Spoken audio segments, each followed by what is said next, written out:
I would say this. When you're in the first responder world or the military world, we are trained day in and day out on how to turn the volume up, to make things more intense. Intensity is where we live. We train for it, and then when we have to execute, intense circumstances. And I know the military, at least, is starting to recognize this, and I imagine the first responder world is too. You can't stay in that space all the time. It's not healthy, right? To be in any one thing for an extended period of time. And so we've been trained on that side. Yoga is the opposite. It's how do you not be intense all of the time? How do you take what you've learned from those experiences and also learn the other side, how to soften, how to relax, how to release tension, how to release stress and those things. So you're not constantly holding on and you're becoming a more balanced individual. I'm your host, Derek Vanderwalker, and today's guest is Dominic Stanley. As a first sergeant, Dominic's job is to provide support for his troops. Health, morale, welfare, that sort of thing. And it doesn't hurt that he's also a yogi who practices and teaches yoga. But it wasn't always that way. When Dominic returned home from his deployment in Iraq 6 years ago, like other returning veterans, he encountered some of the same struggles and challenges with reacclimating to civilian life. He was a runner. He liked to lift weights and do other types of endurance activities. But it wasn't until his wife came across a Groupon ad for a hot yoga class and suggested he try it. He started going to classes regularly and then daily. And shortly thereafter, as Dominic says, it just became a thing.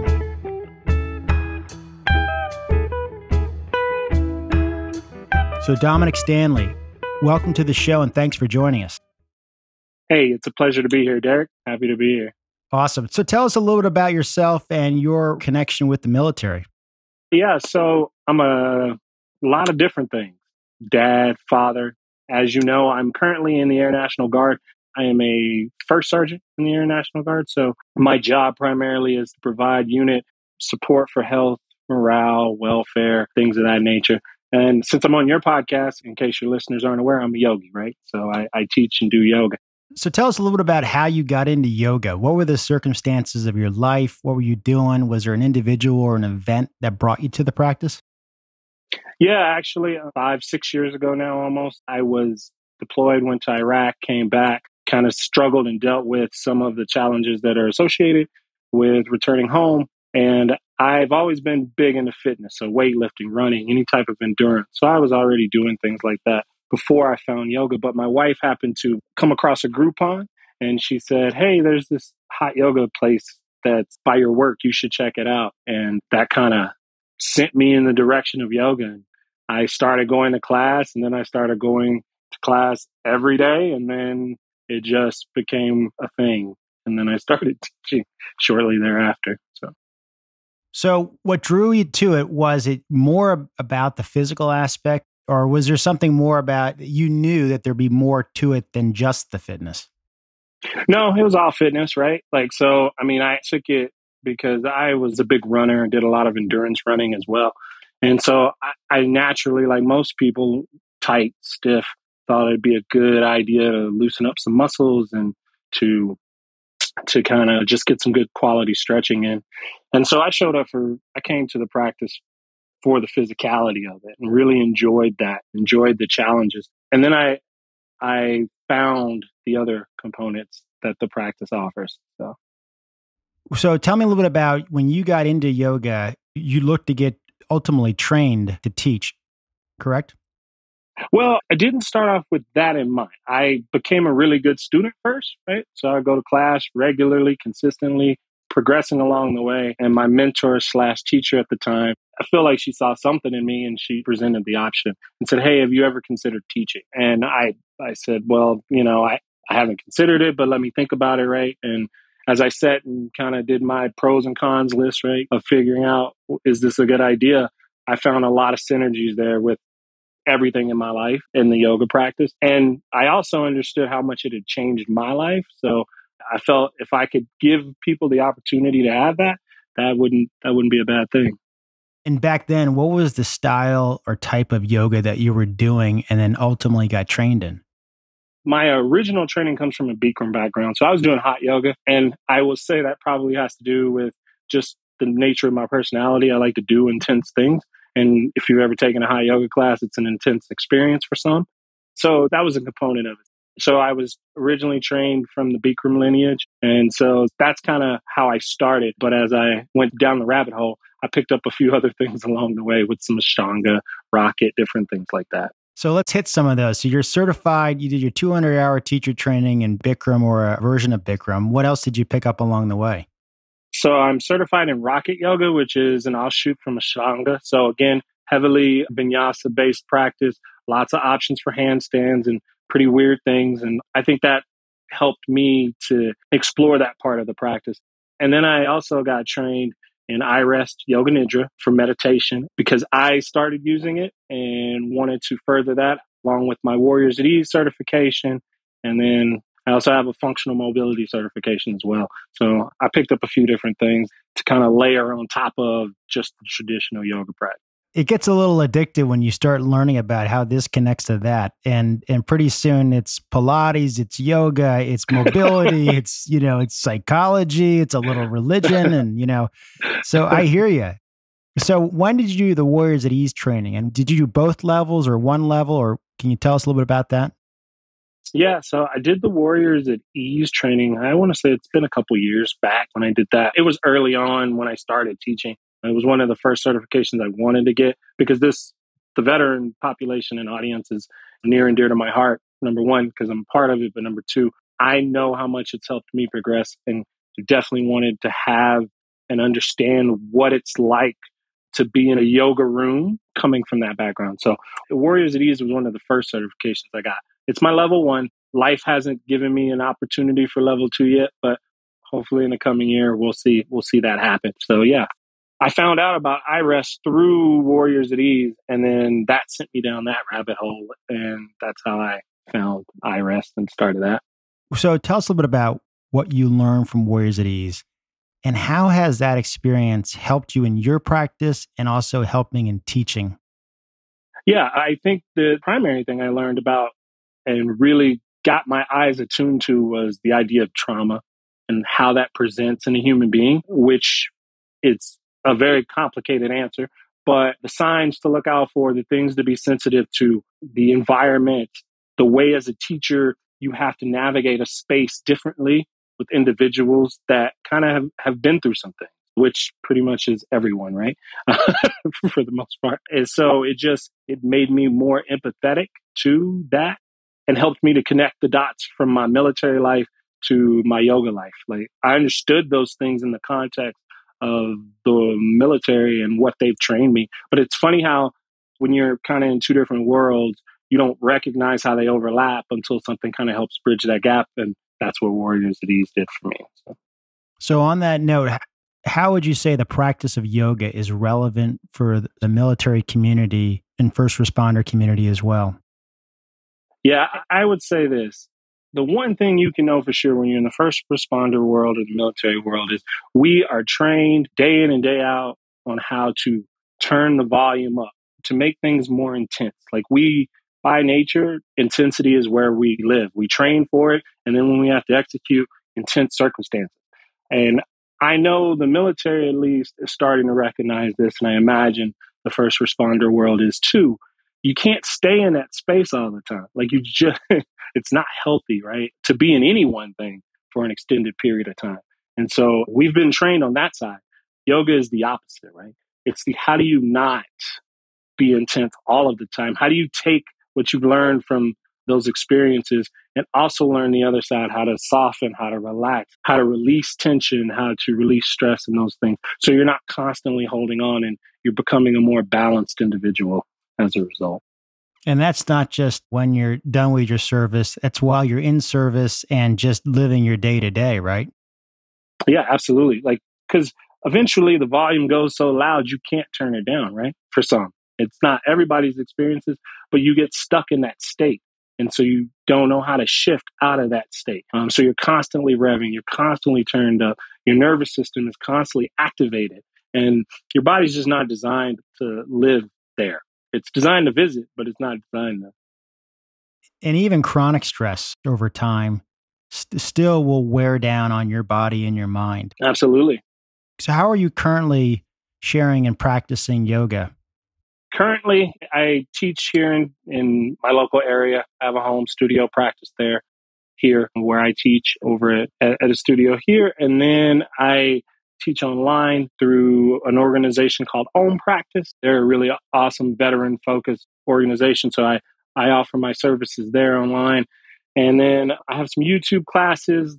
I kind of just put yoga out on the internet, is starting to do more and more of that, but definitely offering classes here in my local area. I'm not teaching right now because I just got back from a deployment in R&R state, but after the turn of the year, I'll start veteran focused classes that I like to do and offering stuff to my unit and others. So, do you have a preference for being in person versus online? And how do you see the difference between teaching online versus teaching in person? yeah, so I do. I prefer being in person. Yoga has if you've ever been in a yoga class, for those who have yet to, when you go to an in-person class, there is an experience there. There's an energy there. You can read the room. You can feel where your students are in space. I can physically see when I've exhausted a room or when I need to turn it down or when I need to maybe switch from the plan and go more towards a less active class, more towards a restorative type situation. So I feel it's easier to do that stuff in person. You lose a lot of that through video. I mean, you could see people, but you don't feel them the same way you do in person. So now the reach, obviously, and the scalability of video is the benefit, and the option to connect with more people is also the benefit. But yeah, I prefer in person. One of the themes in this Warriors at Ease podcast series is restoration. What does restoration mean to you? It means learning how to listen to that intuitive voice that we all have. The one that tells us that, man, you should probably not take that extra lap, or maybe you should rest in, or I don't feel well. The one we often push past to reach our goals and to achieve the things we want in life. It's learning how to build a better relationship with that voice and being okay with not always doing everything in the most intense fashion, right? Being able to oscillate between those two and have faith that you can. Because I think often, at least for me, I didn't always believe that I could. I felt that if I ever stopped for a moment, would I ever be able to start again? And so I've learned over time, yes, I'm actually able to start again better from a different perspective with more wisdom and a little more energy. And so I think of being restored both physically and mentally. So it's a holistic thing for me. So how has yoga helped cultivate that awareness and that ability to know what you need and when you need it? Yeah, yoga is the place that I grow that relationship. My yoga practice is where I learn to trust that voice. So when I get on the mat and I start to move, it forces me into my body and I start to listen to the cues of my body more physically. And that adjusts the tone and the self-talk and those things. So yoga is the space where I learned to develop and listen to that inner voice. Give us an example of perhaps in the studio, in your practice, where you find that place where you need to check in and pay attention. Is a particular pose or a series of poses of things that tend to be pretty consistent on asking you to check in where you're at? I think for me is it often shows up in my practice when I find myself looking outside. Like, let's say I'm taking class. I'm in class, I'm going through my flow, I'm doing everything I want. And then I see someone 2 mats down throwing up handstands. And my head goes, oh man, not today. I want in on this. And so then I start throwing up handstands. And my body's like, dude, we haven't practiced handstands in a while. And all of a sudden I'm getting exhausted. I can't catch my breath. And then I realized, wait a minute, now I'm not doing my practice anymore. I'm somewhere else. Time to come back to what I need to. And then so it kind of forces me back into my body, back into checking in with myself, and then recognizing what my intention was for that day. It probably wasn't to be doing handstands against the person 2 mats down. It was probably just to move and feel good. And so it's moments like that show up, And that's something that, certainly if you're new to yoga, you come into the class, you're trying to get your bearings on where you want to put your mat, first of all. Like, how much do you want to commit to being in this classroom? Do you do it next to the door or you actually go to the other side of the room? So you get kind of settled in. And then you're kind of going with what the teachers got laid out. And obviously there's good teachers and there's bad teachers. And sometimes a good teacher's class is not the class you needed that day. But there comes a moment in the class, I think for everyone, where they have to choose to either back off from what we're doing or perhaps, stay in that other pose before going to the next pose. Because when things do get moving, and I think this is a challenge and a problem with some of the more up-tempo vinyasa flow classes, is that before you've had a minute or even a second to spend in a particular pose and check in, 70% of the room and the teacher are moving into the next pose. And at a certain point, you just have to decide, what do I need? And maybe it's a block, maybe it's going back into child's pose, maybe it's into down dog, maybe it's modifying your plank. And once an individual realizes that, they can really get a lot out of that studio practice without having to necessarily put themselves in a place where they're just not comfortable. And I think having that awareness comes with time, but the yoga practice is so great for that. It is 100%. I will tell you one of the things that I tell all of my students, look, I'm your guy. I'm going to take you through some stuff that I came up with that I think feels good. But at any point in time, if I say something that you're like, nah, we're not doing this today, then you're not doing it. And I don't care. I won't feel offended. At any point in time, if you want to go off script, go off script. Do what you need to do, because I care that you learn to build that relationship with that little voice inside your head, not necessarily me, the teacher, that's throwing commands at you, right? Like my ego can handle it if you decide that laying down on your mat today is what you need, because I've done that too. And that's the practice. That's just knowing what you need and where you are. And you're right. I think there's a temptation to keep up with everyone in the neighborhood in a yoga class, and also wanting to just keep up, quote unquote, doing the class and you're finishing what you need. But the practice and the real challenge and the growth is paying attention to what your body needs to do and playing on that edge in like the safest way possible. Yep, 100%.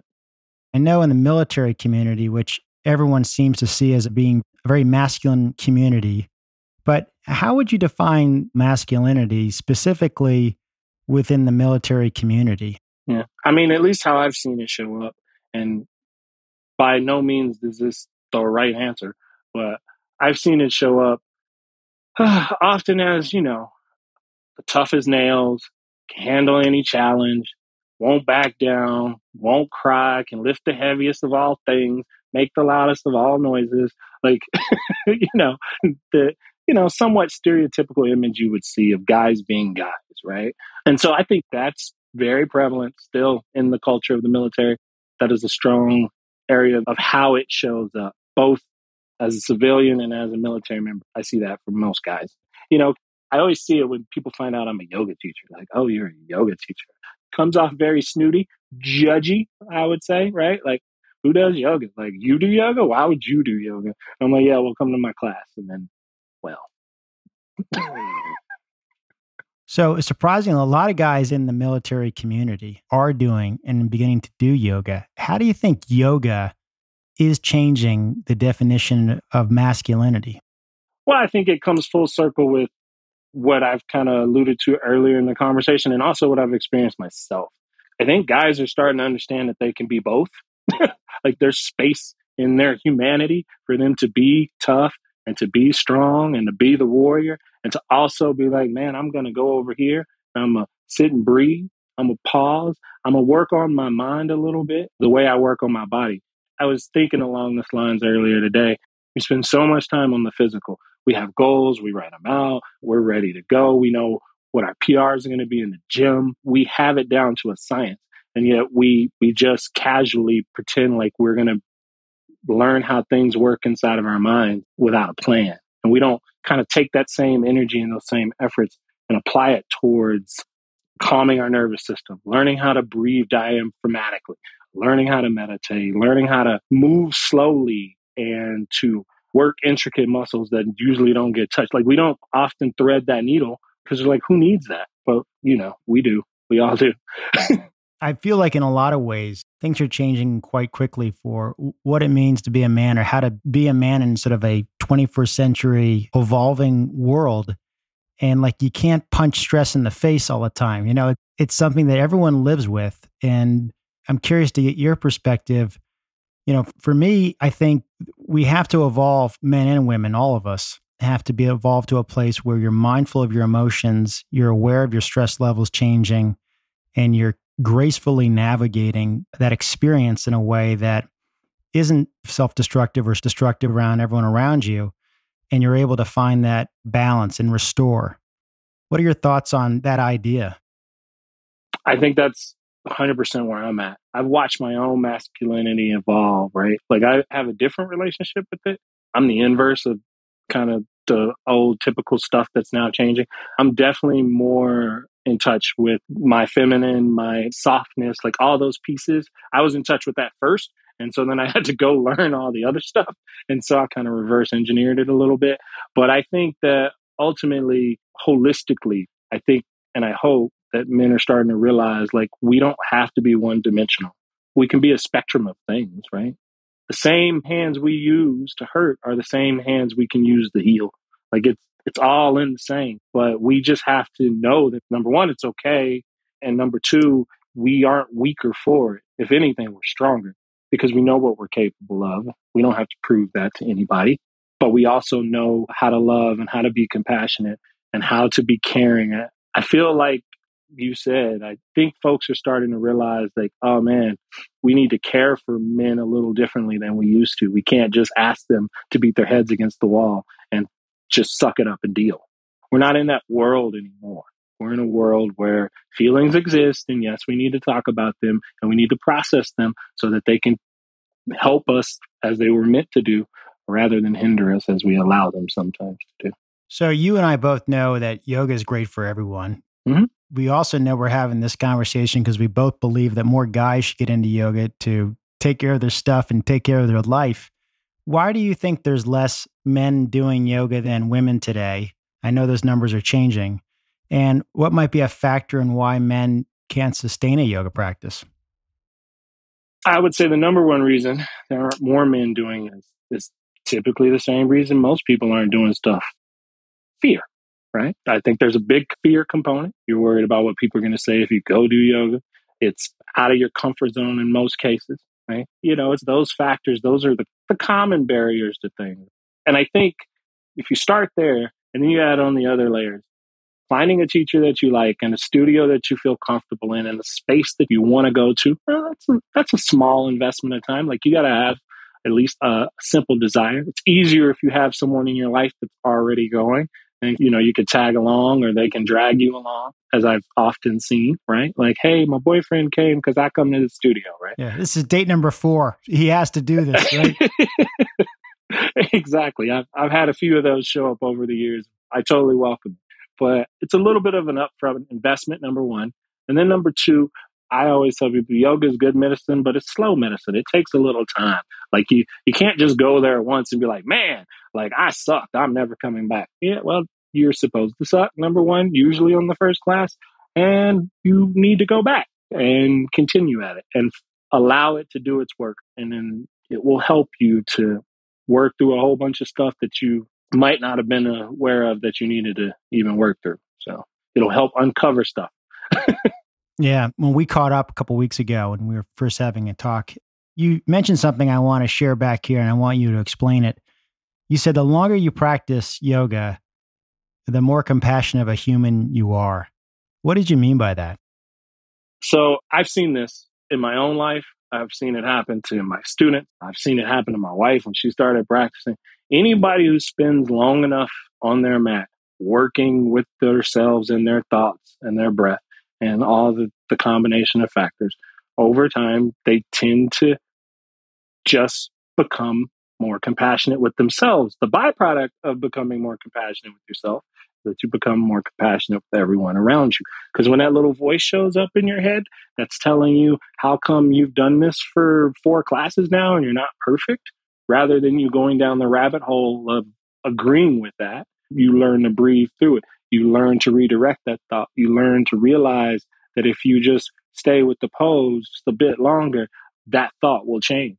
And all of a sudden, you've created a small amount of space. And that space continues to evolve and grow as the practice evolves and grow. And so when you're not on your mat, you're less reactionary because you have that same space. Like you can pause and see what's happening. And so you're able to come to the world with a compassionate heart because I think you've given that to yourself, right? And you've learned how to do that from being on your mat. That's right. And I feel that when you're in that place and you have that self-compassion, when you come across or run into others who haven't gotten there yet or are not compassionate either with you or anyone in the lane next to them on the highway, or they're just not very compassionate themselves. But when you do find somebody who's in that place and who has developed a sense of self-compassion, I just think it creates much better energy in that environment. Just a greater ease in the air, greater ease in the room. There's a greater ease in that building or, on the road. And I think that's the place where everyone should be moving towards, not just for themselves, but also just for the community around them and at large. I would agree with that. Just the vulnerability, the love, the connection that I have with the people that I've met in my yoga journey, or either my peers or students or just people that I've come across. Like, it's a different side of the world than I've had the luxury of experiencing. And it is because we share that commonality, right? When you meet someone who's on the same level that you are from a yoga experience, you just kind of know. Like, it's like, oh yeah, they know, they get it. It's kind of like an inside joke that everybody else is yet to catch on to. Well, it's so true, because if someone talked to me about self-compassion a few years ago, I would have thought they were just like absolutely nuts, or just grabbing for nothing. And I think it is true. I think in my conversations with other guys, or when you start talking about some of these things, they totally get it. And then you realize how true a lot of this stuff is, because even though what I have just said to them isn't something that's really definable to somebody who's just walking into the conversation, the other person gets it. They understand about awareness and intention and being in the present moment and finding your edge and the mind-body connection. Like, it all totally exists. And it's hard to drop that on somebody else in like a manual and say, this is how it works. You got to feel it, and you got to really work on it until you really develop that feeling and that sensation. And then after a while, it's just always there. You can just grab it just with a breath, and you can get back to that spot. Yeah, it's very much a before and after. Like, I look at myself, and there's moments where life stuff happens, and I can remember when I used to get angry about stuff like that. I remember when I used to have an emotional reaction, and now I'm just like, all right, cool. Like, it's because I understand, like, I don't want to go down that rabbit hole because that's too much of a cost. Like, I don't want to invest it. It also comes with age. After a while, you realize this is just not worth the squeeze. That too. But I do think, just with the wisdom that comes with getting older, I think cultivating this awareness and this mind-body connection and sense that all of these things are all connected and they do matter. It's hard to measure, but it exists and it matters greatly. That's a great gift. And unfortunately, that gift usually comes through a whole bunch of stuff that you wouldn't have signed up for, but it's there through all that, and it's there in all of that. So hopefully more guys listening will begin to realize that yoga can do a lot for you. If anything, it can certainly help you physically be stronger and longer and more flexible and have greater balance and ease. But as you say, the magic's in all the other stuff. It's not just in the physical practice. And it's one of the reasons why I appreciate you sharing your story, because it's the stuff like this that I really think people need to start paying attention to and learning how to work with. Yeah, I think for any guy out there that's on the fence about if they should do yoga, I would say treat it like you would any other thing that you want to learn to do. Give yourself a solid 30 days of commitment. Invest a little bit of time. Find a couple studios in town. Go check them out. And yes, it's like the first day of school. You're going to walk in there. You're not going to know what's going on. But if you just present humbly to your teacher, I promise you there's more than likely you'll get a good teacher that will welcome you and show you the ropes and understand where you are on your journey and invite you in and allow you the opportunity just to have the experience. It's there. And I really hope to and encourage more people to try it out, because once you find what clicks for you, then it definitely will make your life a lot better. Well, Dominic, I want to thank you for, number one, your service to our country. I also want to thank you for your sharing of your yoga practice and your teaching, whether it's online or in the studio. And I also want to thank you for spending some time with us on the podcast here. So I really appreciate it. Hey, thanks, Derek. I appreciate you making time for me and giving me an opportunity to share all of this and just talk about yoga, because people who are in it, we love to talk about it. And so if this will help get some folks through the door, I'm all in support of that. Awesome. I look forward to crossing paths soon. Sounds good. Thanks. One of the big takeaways from my conversation with Dominic is learning to build that relationship with the voice in your head. It's essentially listening to yourself to make the right decision when faced with a choice. And that relates back to learning how to do your yoga, physically, and as Dominic pointed out, mentally as well. Our next guest is Brian Linton, who served our country for nearly 30 years in the Army in both active and reserve duty. In our conversation, he speaks to the post-traumatic distress he suffered from what he saw over in Iraq and how yoga has helped him along the way.